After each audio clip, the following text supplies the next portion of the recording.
Selamat pagi, selamat siang, dan selamat malam untuk setiap saudara yang menyaksikan khotbah online Gereja All Saints Anglican Church Jakarta minggu ini. Hari ini kita sampai pada minggu pertama untuk masa penantian kita Advent di tahun ini. Dalam Advent, kita bersama-sama menantikan kelahiran Kristus, kelahiran Sang Penyelamat kita, kelahiran Tuhan kita yang membawa harapan yang baru, di mana rencana Tuhan semuanya dimulai melalui kelahirannya. Rencana Allah yang besar untuk kehidupan seluruh ciptaan dimulai di dalam kelahirannya. Dan hari ini kita mau belajar melalui satu kisah yang sangat menarik, dan tentunya semua saudara telah pernah mendengarkannya setidaknya di gereja melalui khotbah, atau mungkin pernah membacanya secara personal. Hari ini kita mau belajar dari sosok Abraham. Kita mau belajar dari Bapa dari seluruh bangsa, Bapa kita semua. Dan kita tahu bahwa Abraham adalah salah satu sosok atau tokoh yang kita telah dengar, kita telah pelajari mungkin, dan kita teladani sejak kita masih kecil, saat kita masih muda atau masih belia dan lain sebagainya. Dan hari ini kita mau belajar secara khusus melalui Abraham, melalui panggilan Abraham untuk mengikuti rencana Tuhan. Sehingga hari ini kita mau belajar tentang satu hal, tentang bagaimana kita dapat melangkah di dalam rencana Allah. Melangkah di dalam rencananya, dan bukan untuk rencana kita. Kita mau buka Alkitab kita di dalam Kejadian pasal yang ke-12. Kejadian pasal yang ke-12 ayat yang pertama sampai yang ketiga. Kejadian pasal yang 12 ayat yang pertama sampai yang ketiga. Saya akan bacakan untuk Bapak Ibu semuanya berdasarkan versi terjemahan baru atau bahasa Indonesia. Abraham dipanggil Allah. Berfirmanlah Tuhan kepada Abraham, "Pergilah dari negerimu dan dari sanak saudaramu, dan dari rumah bapamu ini ke negeri yang akan kutunjukkan kepadamu. Aku akan membuat engkau menjadi bangsa yang besar, dan memberkati engkau serta membuat namamu masyhur. Dan engkau akan menjadi berkat. Aku akan memberkati orang-orang yang memberkati engkau, dan mengutuk orang-orang yang mengutuk engkau, dan olehmu semua kaum di muka bumi akan mendapat berkat." Amin untuk kebenaran firman Tuhan. Dan hari ini Bapak Ibu semuanya, sebelum kita masuk ke dalam pemberitaan firman Tuhan, sharing atau sermon kita hari ini, mari kita bersama-sama bersatu di dalam doa. Ya Allah Bapa, Tuhan kami yang maha besar, yang dengan kasih-Nya mengutus anak-Nya yang tunggal ke bumi ini supaya setiap orang yang percaya tidak binasa melainkan beroleh hidup yang kekal. Ya Tuhan, pimpin kami di masa Advent yang pertama ini, minggu yang pertama ini, mampukan kami untuk semakin serupa dengan Engkau, mampukan kami untuk dapat menanti-nantikan Engkau dengan penuh kegirangan, dan juga dengan penuh rasa syukur atas keselamatan yang Engkau bawa. Ya Tuhan, biarlah kami dapat mengerti apa yang akan kami pelajari pada hari ini, biarlah kami semakin hari berjalan berdasarkan apa yang Kau inginkan. Biarlah semakin hari kami mampu berjalan di dalam rencana Tuhan saja. Terima kasih ya Tuhan, ini doa dan permohonan kami. Amin. Kita belajar dari Abraham dari Kejadian 12 ayat 1 sampai 3. Teks kita pada hari ini cukup singkat, namun di dalamnya kita dapat menemukan banyak hal yang besar yang tentunya dapat kita lakukan di hari-hari kita sekarang ini, secara khusus dalam masa penantian akan kedatangan Tuhan, akan kedatangan Kristus ke dunia ini. Kita perlu melakukan satu hal, yaitu dapat melangkah, dapat berjalan di dalam rencana Tuhan, di dalam rencananya. Apa yang kita dapat temukan di dalam Kejadian, apa yang dapat kita temukan di dalam cerita yang Abraham di dalamnya ada Abraham ini, kita melihat bahwa 3 ayat ini menunjukkan satu hal yang sangat besar, di mana Tuhan memerintahkan Abraham untuk pergi ke suatu kota, ke suatu tempat yang ia tujukan, suatu tempat yang ia rencanakan. Dan kita tahu betul, dan setidaknya kita bisa melihat bahwa berdasarkan 3 ayat ini, kita menemukan bahwa terdapat hubungan yang sangat erat antara Abraham dengan Tuhan. Karena Tuhan dengan jelasnya memberikan perintah kepada Abraham untuk melakukan kehendaknya. Dan kemudian di ayat yang pertama kita lihat, pergilah dari ke negerimu dan dari sanak saudaramu dan dari rumah bapamu ini ke negeri yang akan kutunjukkan kepadamu. Kita lihat di ayat yang pertama, ini merupakan tujuan, merupakan rencana yang Allah sampaikan kepada Abraham. Suatu hal yang harus ia lakukan. Yang meskipun berdasarkan apa yang tertulis dalam Alkitab, kita tidak tahu mana tujuannya. Kita tidak tahu kemana Abraham harus pergi. Kita tidak tahu apa rencana Tuhan bagi Abraham. Apa tempat atau kota atau tujuan yang direncanakan oleh Allah untuk Abraham pergi. Dan kemudian bersamaan dengan rencana yang ia sampaikan, Allah memberikan janjinya di ayat yang kedua dan yang ayat yang ketiga. Dikatakan, aku akan membuat engkau menjadi bangsa yang besar dan memberkati engkau serta membuat namamu masyhur dan engkau akan menjadi berkat. Aku akan memberkati orang-orang yang memberkati engkau dan mengutuk orang-orang yang mengutuk engkau. Dan olehmu, semua kaum di muka bumi akan mendapat berkat. Kita lihat betul bahwa jika Abraham melakukan apa yang Tuhan rencanakan, di situ terdapat janji yang Tuhan berikan kepadanya. Di situ terdapat sebuah promise, sebuah ikatan, sebuah covenant yang Tuhan bangun dengan Abraham. Jika Abraham melakukan what he supposed to do, apa yang harus ia lakukan, dia akan mendapatkan apa yang harus ia punya. Ya, Tuhan juga akan dengan penuh tanggung jawab memberikan apa yang seharusnya dimiliki oleh Abraham. Namun sebelum kita bahas lebih lanjut, ada baiknya juga jika kita membaca ayat yang keempat di Kejadian 12 ini.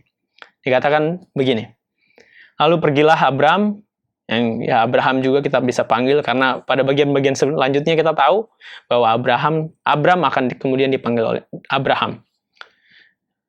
Lalu pergilah Abram seperti yang difirmankan Tuhan kepadanya. Dan Lot pun ikut bersama-sama dengan dia. Abram berumur 75 tahun ketika ia berangkat dari Haran. Kita tahu bahwa berarti dari sini dia berangkat dari Haran ke suatu tempat yang akan dia tuju, yaitu kalau berdasarkan apa yang dikatakan di dalam Alkitab sini, dia pergi ke satu kota yang sering kita dengar sebagai tanah perjanjian, yaitu Kanaan.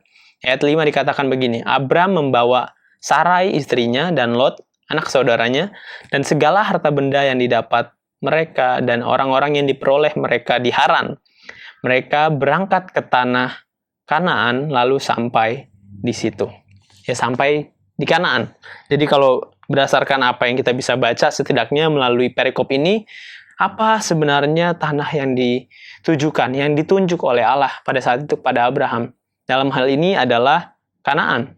Kita ketahui bahwa mungkin ini adalah Kanaan, tapi sebelumnya kita perlu ketahui betul bahwa berdasarkan apa yang kita baca, apa yang kita temukan di dalam ayat ini, kita tidak melihat di mana Abram merespons dengan cara yang negatif dalam tanda kutip. Maksudnya apa? Kita lihat betul bahwa saat Tuhan memerintahkan Abraham untuk pergi, saat Tuhan memberikan perintahnya, saat Tuhan memberikan firman-Nya kepada Abraham untuk pergi ke tanah yang dia tunjukkan, Abraham tidak merespon dengan, ya Tuhan, kenapa saya? Kenapa harus saya ke sana? Ya Tuhan, kenapa saya harus lakukan ini? Dan lain sebagainya. Apalagi kita tahu bahwa Abram di Haran, dia hidup dengan kelimpahan. Dia bukan orang miskin. Dia bukan orang yang melarat. Dia dikatakan memiliki banyak harta benda di dalam ayat yang kelima. Dan orang-orang yang diperolehnya di Haran, bahkan mungkin ini termasuk hamba-hambanya, budak-budaknya, dan lain sebagainya, orang-orang sewaannya. Dan untuk zaman itu hanya orang-orang yang berkelimpahan, yang memiliki harta yang lebih, yang mampu membayar orang untuk jasa mereka, yang mampu membayar seorang hamba. Sedangkan di sini dikatakan banyak harta bendanya dan juga orang-orang yang dia dapatkan di Haran. Dia adalah orang yang berkelimpahan. Hidupnya tidak melarat. Dia sudah memiliki apa yang istilahnya manusia butuhkan di dunia, yaitu harta benda. Namun saat Tuhan memerintahkan untuk pergi ke satu tempat yang tidak ia ketahui, karena zaman itu tidak ada Google. Dia mau pergi tidak bisa googling dulu, atau bisa cek berapa kilometer dari Haran ke Kanaan. Dia tidak tahu. Perjalanan yang harus dilewati, ia tidak tahu. Semuanya ia pertaruhkan untuk Tuhan. Hartanya, apapun kemewahan yang ia punya, segala kenyamanan, keluarganya juga dikatakan disuruh tinggalkan. Rumahnya ditinggalkan dan lain sebagainya. Semua harus ditinggalkan, dipertaruhkan untuk satu hal, yaitu rencana Allah. Bagaimana dengan kita, saudara-saudara? Apakah di dalam kehidupan kita lebih memilih untuk tinggal di Haran kita masing-masing? Dalam artian, Haran kita masing-masing adalah kenyamanan kita masing-masing. Apakah kita memilih untuk hidup di dalam keduniawian ini ketimbang pergi mengikuti rencana Tuhan, meskipun kita tidak tahu kemana itu? Dan hari ini kita belajar betul bahwa untuk berjalan, untuk melangkah di dalam rencananya, kita tidak perlu tahu kemana itu. Mungkin kita tidak tahu 1 tahun, 2 tahun, 3 tahun ke depan, beberapa tahun ke depan kita akan kemana. Tapi seharusnya kita punya confidence. Seharusnya kita memiliki kepercayaan diri saat kita tahu kita berjalan di dalam rencananya. Yang masalah bukan kemana kita akan pergi, tetapi di dalam siapa kita berjalan. Yang menjadi permasalahan utama bukan tujuannya, tetapi siapa yang bersama dengan kita, yang menuntun kita. Dan whose plan is that? Rencananya siapa itu? Sehingga dalam penantian kita akan kedatangan Tuhan di dalam dunia ini, penantian kita akan the birth of Christ, Sang Penebus kehidupan kita, kita perlu melakukan satu hal. Kita perlu menyadari satu hal, bahwa kita harus berjalan di dalam rencananya.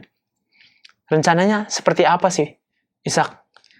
Rencananya adalah rencana yang menyelamatkan, penuh dengan keselamatan. Kita tahu, for God so loved the world that He gave His only Son, supaya setiap orang yang percaya tidak binasa, melainkan beroleh hidup yang kekal. Rencana terbesarnya, the biggest plan of Him adalah kasih. Didasari oleh kasih, sehingga saat semuanya, when all things based on love, saat segala sesuatu didasari oleh kasih, tentu yang ia rencanakan adalah dengan cara mengasihi. Yang ia rencanakan adalah semua orang merasa dikasihi. Semua orang diselamatkan. Semua orang tidak binasa. And that's what we need to do. Kita berjalan di dalam rencananya.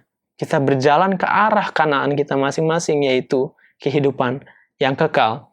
Dan di dalam perjalanan tersebut, kita dipanggil untuk sama-sama melakukan apa yang ia lakukan juga, yaitu untuk menjadi berkat bagi orang-orang di sekitar kita, dan be blessings for others, memberikan kesempatan untuk mereka merasakan kasih Allah melalui kita, dan biarlah mereka juga menemukan Kanaan mereka masing-masing.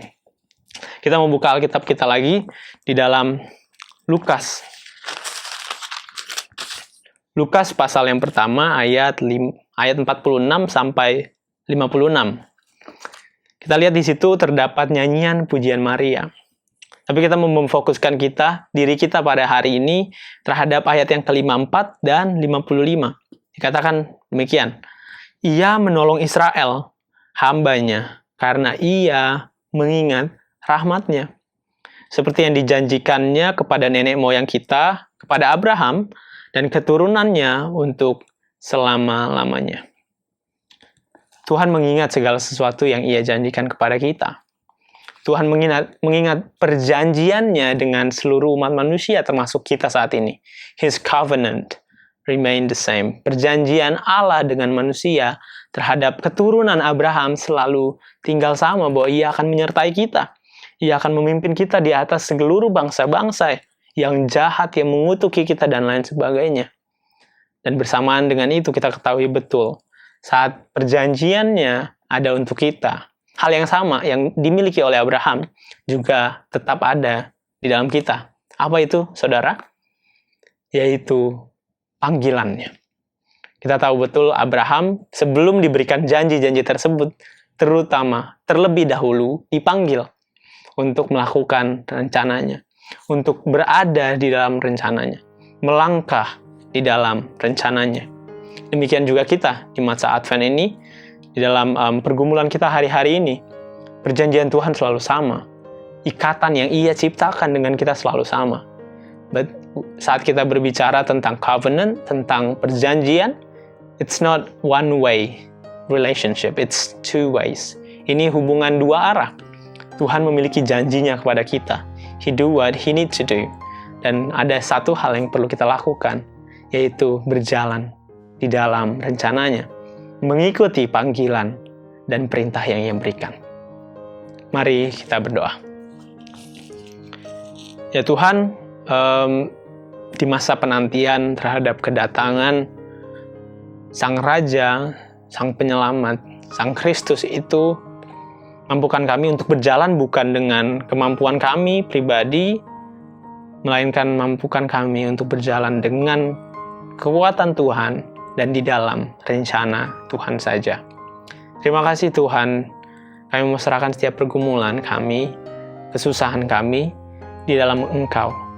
Dan biarlah pengertian dan rahmat yang dari Tuhan ada di dalam kami selalu. Terima kasih Tuhan, dalam nama Yesus kami berdoa. Amin. Terima kasih, Tuhan Yesus memberkati. Selamat hari Minggu.